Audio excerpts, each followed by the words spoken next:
I am John, a 35-year-old man, and I just discovered that my wife, Mary, who is 34, might be cheating on me with a pizza delivery guy.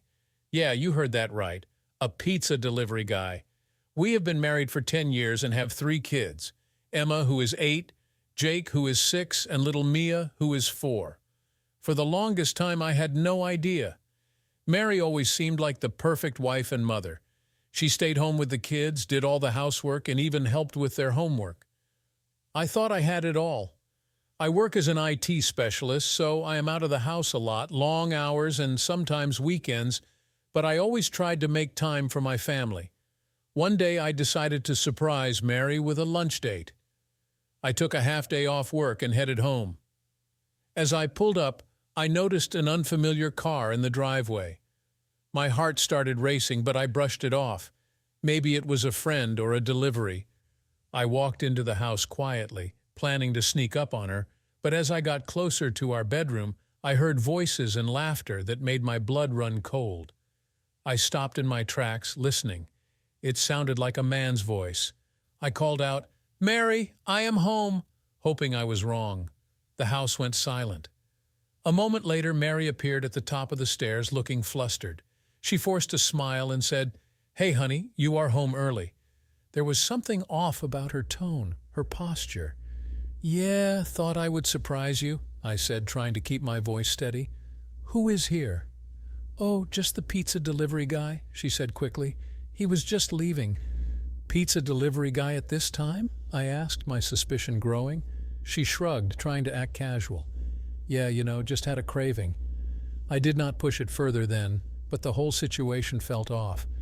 Mary was acting weird, and there was that unfamiliar car in the driveway. I wanted to believe her, but something gnawed at me. Later that night, as we were getting ready for bed, I could not shake the feeling. "Mary, whose car was that in the driveway?" I asked, trying to sound casual. She paused, then said, "Oh, that was just Tom's. He is a new delivery guy. Had some trouble with his GPS, so he came inside to ask for directions." It sounded plausible, but something still did not sit right with me. I decided to let it go for the moment, but I could not stop thinking about it.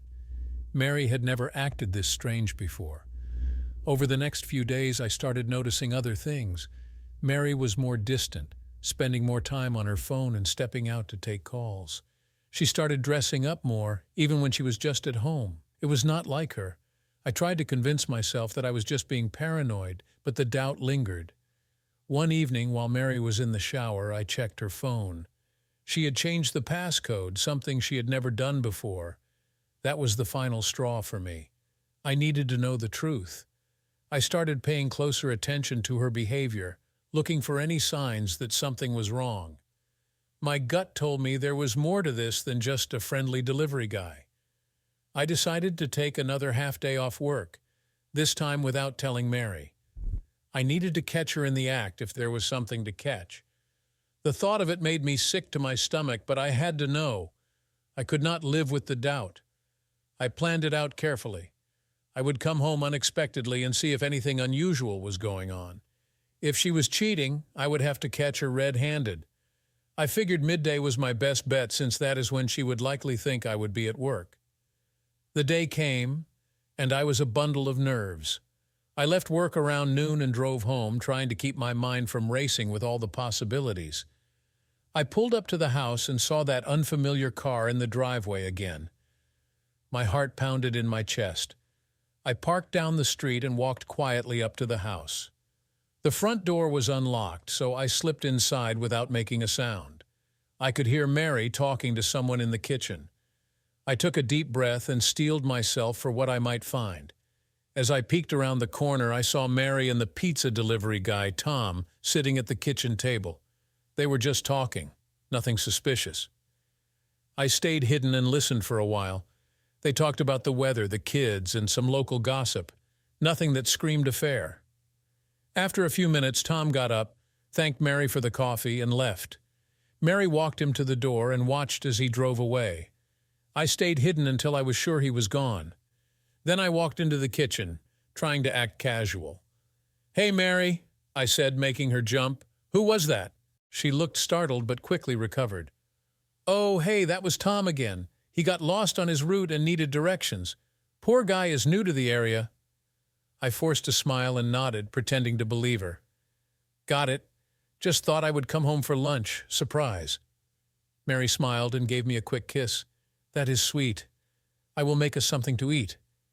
I watched her carefully as she made sandwiches, looking for any signs of guilt or nervousness, but she seemed perfectly normal, chatting about the kids and our plans for the weekend. Over the next few days, I kept an eye on Mary, but everything seemed normal. She was affectionate, attentive to the kids, and there were no more mysterious visits from Tom. I started to feel like maybe I was overreacting, maybe my paranoia was getting the better of me. One evening I sat down with Mary after the kids were in bed. I took her hand and said, "I'm sorry if I've been acting weird lately. I've been stressed with work and everything." She squeezed my hand and smiled. "It is okay, honey. We all get stressed sometimes. Just remember I'm here for you, okay?" Her words were reassuring, and I started to think maybe I was imagining things. I had no real evidence of anything going on, just a gut feeling and some circumstantial oddities. I decided to let it go for the sake of my sanity and our family. For the next couple of weeks, things were good. I focused on work, spent quality time with the kids, and tried to push my suspicions to the back of my mind. Mary seemed happier too, and our relationship felt like it was back on track.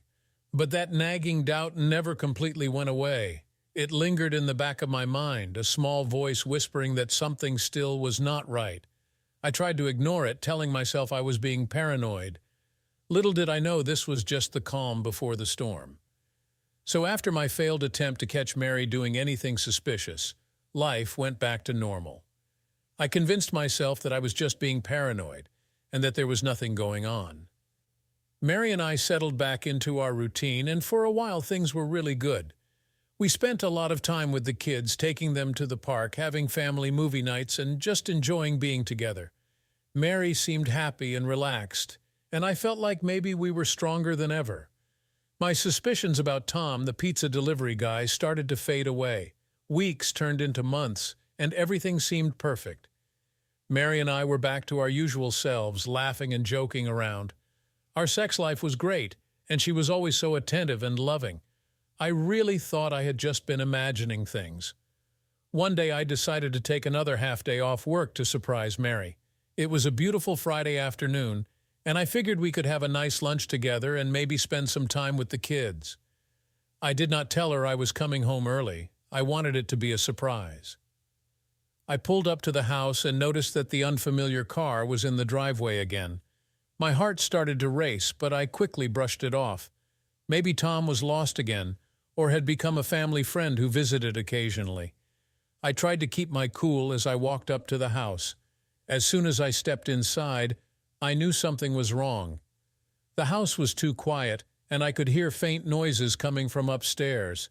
I crept up the stairs, my heart pounding in my chest. The sounds grew louder, unmistakable sounds of people having sex. I reached our bedroom door, which was slightly ajar, and pushed it open. There they were, Mary and Tom, naked and tangled in the sheets, going at it like there was no tomorrow. Mary screamed when she saw me, and Tom scrambled to cover himself. I felt like the ground had fallen out from under me. My worst fears were confirmed, and it hit me like a freight train. "What the hell is going on?" I yelled, my voice shaking with rage and disbelief. Mary tried to pull the sheets around herself, stammering, I can explain." Tom, looking terrified, grabbed his clothes and bolted out of the room, nearly tripping over himself in his haste to get away. I did not even care about him at that moment. All my anger was focused on Mary. "You have been screwing the pizza guy?" I shouted, my voice breaking. "In our bed, in our house?" Mary started to cry, but I did not feel any sympathy. She tried to come closer, but I backed away. "I am so sorry," she sobbed. "It did not mean anything. It was just sex." "Just sex?" I repeated, incredulous. "You have betrayed me, betrayed our family. How could you do this?" She tried to reach out, but I could not bear to look at her. I stormed out of the room, out of the house, and got into my car.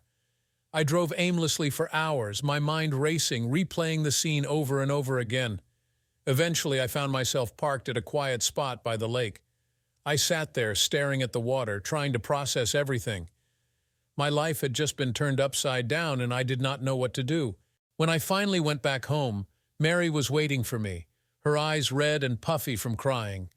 "Please, let us talk about this," she pleaded. I shook my head, my heart aching. "There is nothing to talk about. You have destroyed everything." That night, I slept on the couch, unable to face her. The next morning, I started making calls to divorce lawyers. I knew there was no going back from this. Mary had shattered my trust, and there was no way to rebuild it. Over the next few days, Mary tried to apologize, to explain, but I did not want to hear it. I could not get the image of her and Tom out of my head. I could not believe how naive I had been, how easily I had been fooled. After catching Mary and Tom in our bed, I was devastated. The next few days were a blur. I barely slept, barely ate, and could barely function. The image of them together haunted me, and Mary's tearful apologies only made it worse. I knew I had to get out of that house, so I took the kids and went to stay with my brother for a while. Mary begged me not to leave, but I could not stay. I needed space to think and to figure out what to do next. During those days at my brother's, I tried to piece together what had happened.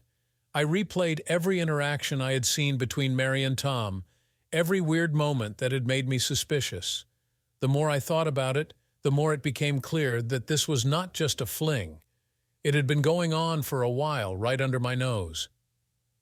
I decided to confront Mary one last time.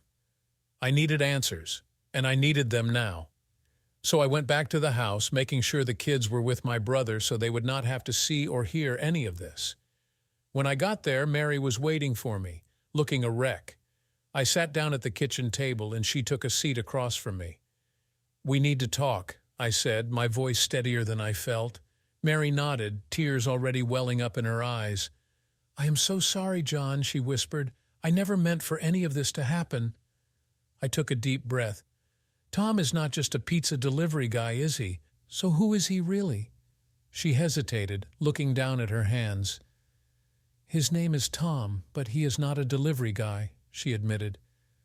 "He is a real estate developer. We met when he was looking at properties in the area. I am sorry I lied." A real estate developer. It made sense in a way. He probably had money, charm, and enough free time to spend afternoons at my house screwing my wife. I felt a surge of anger and betrayal all over again. "How long has this been going on?" I asked, struggling to keep my voice calm. Mary looked up at me, her eyes filled with guilt. "About 6 months," she said quietly. "It started off as just conversations, then it turned into something more." 6 months? I repeated, feeling like I had been punched in the gut. "Why? Why him?" She started to cry again. "I do not know, John. I was lonely. You were always working, and he was there, paying attention to me. It just happened." "Just happened?" I echoed, my anger boiling over. "You do not just happen to end up in bed with someone else. You made choices, Mary. You lied to me, to our kids. You betrayed us." She sobbed harder, but I could not feel any sympathy. "I am sorry," she kept saying. "I am so sorry." I stood up, needing to get away from her. "Sorry does not cut it, Mary. We are done. I am filing for divorce, and I am taking the kids." She looked up at me, panic in her eyes. "No, please, John, do not do this. We can work it out. I love you." I shook my head. "You do not do this to someone you love. You have destroyed everything we had. There is no going back." With that, I walked out, leaving her crying at the kitchen table. I felt a strange mix of relief and sadness. I had my answers, but they did not bring me any peace. After the confrontation with Mary, I knew there was no going back. She had shattered my trust and our family, and there was no way to repair that. Over the next few days, I focused on what needed to be done to protect myself and our kids. First thing on Monday morning, I met with a lawyer. I explained the entire situation, from my initial suspicions to catching Mary in the act with Tom. The lawyer, a no-nonsense woman named Janet, listened carefully, took notes, and asked questions to get all the details. "All right, John," she said, looking at me with a mix of sympathy and determination. "First things first, We need to gather as much evidence as possible. Do you have any proof of the affair? I handed her my phone, which had pictures of Tom's car in the driveway and some text messages I had managed to screenshot from Mary's phone before she changed her passcode. It is not much, but it is something. Janet nodded. This will help. We will also need to document everything moving forward. Keep a record of all interactions with Mary and any suspicious activity. She explained the divorce process and what I could expect. Custody of the kids was my primary concern, and Janet assured me we would fight for full custody given Mary's infidelity and the potential impact on the children. The first thing on Monday morning, I met with Janet. She was a no-nonsense lawyer who listened carefully, took notes, and asked questions to get all the details of my situation. We discussed everything from my initial suspicions to catching Mary in the act with Tom. "All right, John," she said, looking at me with a mix of sympathy and determination. "First things first, we need to gather as much evidence as possible. Do you have any proof of the affair?" I handed her my phone, which had pictures of Tom's car in the driveway and some text messages I had managed to screenshot from Mary's phone before she changed her passcode. It is not much, but it is something. Janet nodded. This will help. We will also need to document everything moving forward. Keep a record of all interactions with Mary and any suspicious activity. She explained the divorce process and what I could expect.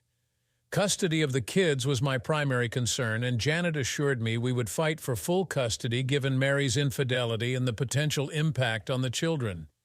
Next, we discussed the house.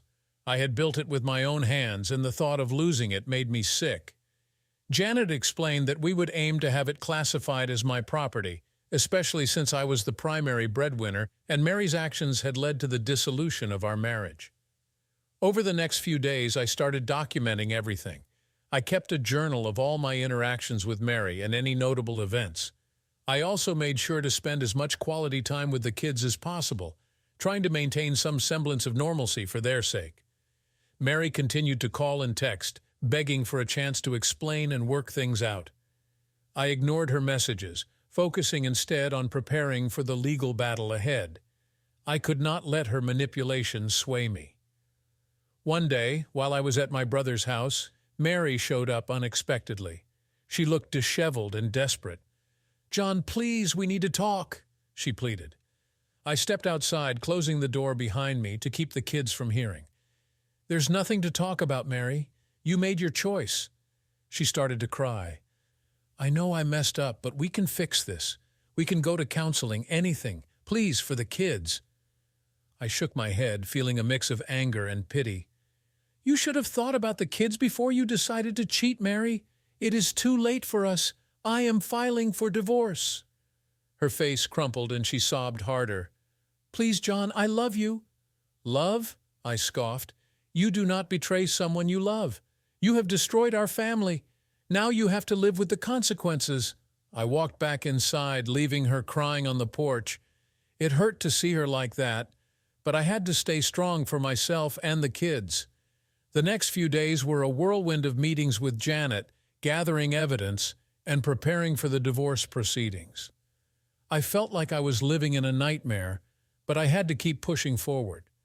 My kids needed me to be strong, and I could not let them down. As we moved closer to the court date, I started to feel a strange sense of relief. The end was in sight, and soon I would be able to start rebuilding my life without the constant weight of betrayal hanging over me. One of the hardest things I had to do was explain everything to the kids. I dreaded this moment more than anything else. They did not understand why Mommy and Daddy could not be together anymore, and it broke my heart to see them so confused and hurt. I sat them down one evening after dinner. Emma, Jake, and little Mia looked at me with wide, innocent eyes, completely unaware of the storm that was about to hit their young lives. Mary had agreed to let me talk to them alone, understanding that the trust between us was shattered beyond repair. "Hey, guys," I began, trying to keep my voice steady. "There is something important we need to talk about." Emma, the eldest, looked worried. "What is it, Daddy?" I took a deep breath, gathering my thoughts. "Mommy and Daddy have been having some problems. and we have decided that we cannot stay together anymore."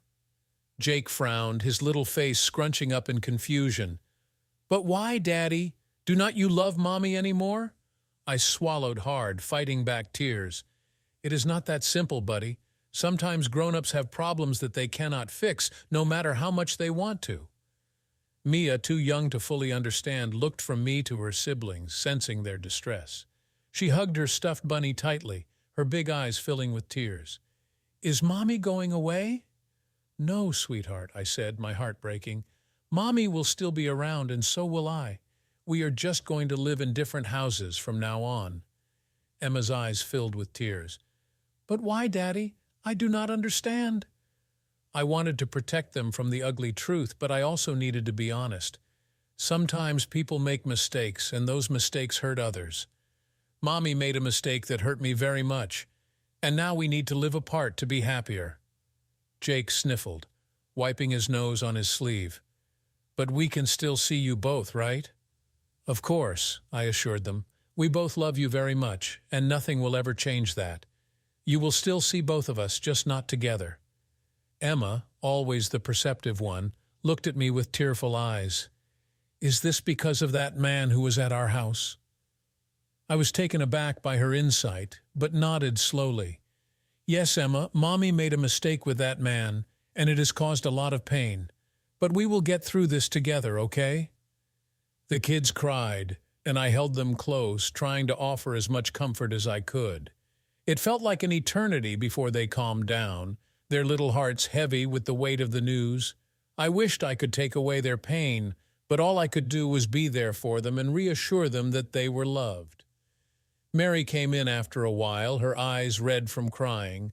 She sat down with us, and together we tried to explain that although things would be different, our love for them would never change. It was a difficult and emotional conversation, but it was necessary. Over the next few days, we worked on creating a new routine for the kids. We talked about how things would change, making sure they knew they could come to us with any questions or fears. I tried to be as present as possible, spending time with them and doing our usual activities to maintain some sense of normalcy. The kids were resilient, but I could see the confusion and hurt in their eyes. It broke my heart every time they asked why things had to change, but I knew we had to push through this painful time to reach a better place. As for me, I continued to meet with Janet and prepare for the divorce proceedings. I focused on being strong for my kids, knowing they needed me now more than ever.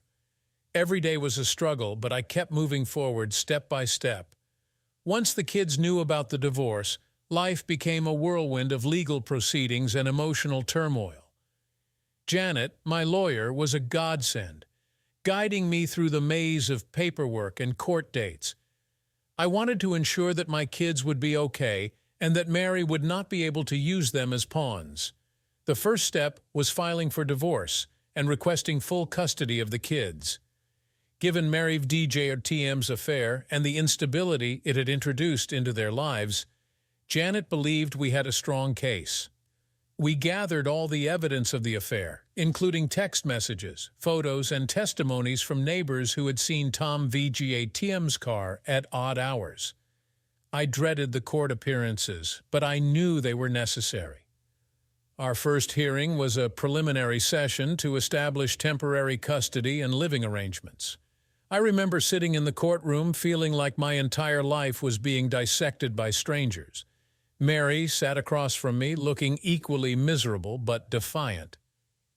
The judge was a stern-looking woman who did not seem to have much patience for nonsense. She listened as Janet presented our case, detailing Mary VJTM's affair and its impact on the children. Mary VJTM's lawyer tried to downplay it, arguing that the affair did not make her a bad mother and that the kids should stay with her in the family home. When it was Mary VJTM's turn to speak, she broke down in tears, pleading with the judge to let her keep the kids. She admitted to the affair but insisted that it was a mistake and that she was still a good mother. It was hard to watch, knowing how much pain she had caused, but also seeing how much she genuinely loved our children. The judge decided that for the time being the kids would stay with me and Mary would have visitation rights. She also ordered both of us to attend parenting classes and therapy sessions to help us navigate this difficult transition. It was not a final decision, but it was a step in the right direction. With temporary custody settled, the focus shifted to the division of assets. This part was equally grueling. Mary v. DJTM's lawyer pushed for her to keep the house, while Janet countered that I had built the house and that my financial contributions far outweighed Mary v. DJTM's. After several contentious sessions, we finally reached a compromise. The house would be sold and the proceeds would be split evenly. I hated the thought of losing the home I had built with my own hands, but I knew it was the best option. Mary would get a portion of my retirement fund and spousal support for a limited time, while I would keep my savings and investments. Throughout this process, I kept my focus on the kids. They were my anchor, the reason I kept pushing forward. We set up a new routine at my brother VJRTM's place, and I did my best to provide stability and comfort. We had family dinners, helped with homework, and I made sure to spend quality time with each of them. Mary used her visitation rights to the fullest. She was always emotional when she saw the kids, apologizing to them and trying to explain that she still loved them, even though things were different now. It was hard to watch, but I knew it was important for the kids to maintain a relationship with their mother. We needed to put our anger aside and focus on what was best for our kids. As difficult as it was, I agreed to work with Mary to create a co-parenting plan that prioritized the children's well-being. As the legal battles continued, we gradually moved towards a final settlement. It was a long and painful process, but with Janet VJTM's help and the support of my family, I began to see a light at the end of the tunnel. It was a relief to see the end in sight, but also daunting to think about what the future would hold for me and the kids. I felt a sense of closure, but also a deep sadness for the life that had been shattered. Mary and I were officially no longer husband and wife, and our family would never be the same. I moved into a new apartment, a modest but comfortable place that I hoped would become a safe and loving home for the kids. We spent the first few weeks settling in, unpacking boxes, and making the space our own. The kids were resilient, but I could see the toll the upheaval had taken on them. I tried to be patient and understanding, giving them as much love and support as I could. We agreed on a schedule that allowed Mary to spend time with the kids every other weekend and one evening a week. One Saturday, while the kids were with Mary, I decided to take a walk around the neighborhood.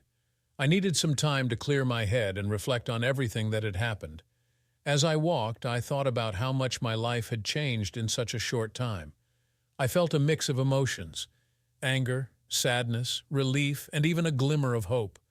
The pain of betrayal was still raw, but I was starting to see that there was a future beyond the hurt. I had my kids, my job, and the support of my family and friends. I could rebuild my life, one step at a time. Returning home, I found a message from Mary on my phone. She wanted to talk, to try and make amends. I hesitated, but eventually agreed to meet her at a nearby coffee shop. I knew it was important to maintain a civil relationship for the sake of the kids. When we met, Mary looked tired and worn, a far cry from the confident woman I once knew. "John, I know I have hurt you in ways I can never make up for," she began, her voice trembling. "I do not expect forgiveness, but I want to apologize for everything, for the lies, the betrayal, and the pain I have caused you and the kids." I listened, trying to keep my emotions in check. "Mary, it is going to take a long, long time for me to process everything. I appreciate your apology, but it does not change what happened. We need to focus on the kids and what is best for them." She nodded, tears in her eyes.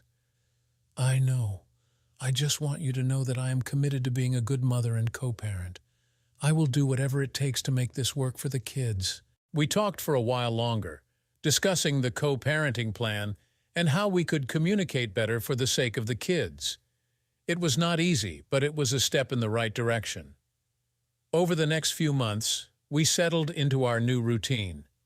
The kids adjusted to the changes, and I focused on creating a stable and loving environment for them. I started seeing a therapist to help process my emotions and heal from the trauma of the betrayal. It was hard work, but I could feel myself slowly starting to move forward. One evening, while the kids were at Mary VJJTM's, I found myself sitting on the couch reflecting on the past year.